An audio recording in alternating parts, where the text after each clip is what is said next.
யாருடனும் கூட்டணி பேச்சுவார்த்தை நடத்தவில்லை என்ற தகவல் தவேக தரப்பிலிருந்து வெளியாக இருக்கிறது. முக்கிய செய்தியாக நம்ம பார்த்துட்டு இருக்கோம்.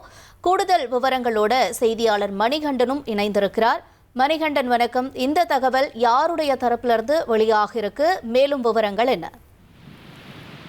கடந்த சில தினங்களாக தேர்தல் தேதி அறிவிக்கப்படும் 2 நாட்களுக்கு முன்பாக இருந்து டெல்லி சென்று திரும்பியிருக்கக்கூடிய தமிழக வெற்றி கழக தலைவர் விஜய் அதனை தொடர்புபடுத்தி பல்வேறு கூட்டணி குறித்த பேச்சுவார்த்தைகளும் செய்திகளும் சமூக வலைதளங்களிலும் தொடர்ந்து எழுப்பப்பட்ட அந்த நிலையில ஏற்கனவே கூட்டணி குறித்த பேச்சுவார்த்தைகள் அதிகாரப்பூர்வமாக கட்சியின் மூலமாக மட்டுமே தெரிவிக்கப்படும் என கட்சியுடைய இணை பொதுச் செயலாளர் நிர்மல்குமார் விளக்கம் அளித்திருந்தார்.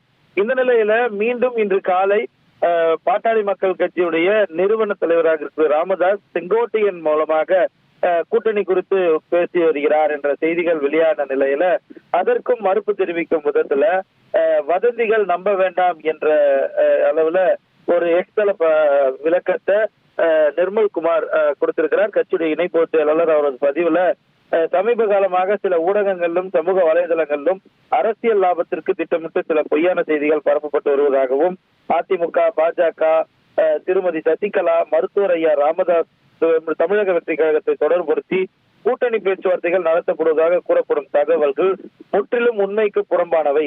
குறிப்பிட்ட கட்சிகள் மற்றும் அரசியல் தலைவர்களுடன் எந்த விதமான பேச்சுவார்த்தை எந்த மட்டத்திலுமே நடைபெறவில்லை என்பதை திட்டவட்டமாக தெரிவித்துக் கொள்கிறோம் என தெரிவித்திருக்கிறார்.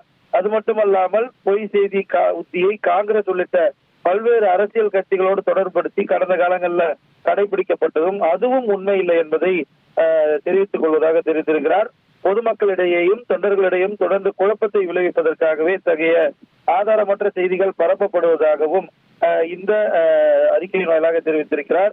மேலும் ஒரு முறை மீண்டும் தமிழக வெற்றி கழகம் எந்த கட்சியுடனும் கூட்டணியை பேசவில்லை, கூட்டணி குறித்த பேச்சுவார்த்தைகளை நடத்தவில்லை என்பதை தெரிவிக்கும் விதமாகவே இந்த பதிவு கட்சியுடைய இணை பொதுச் செயலாளர் மூலமாக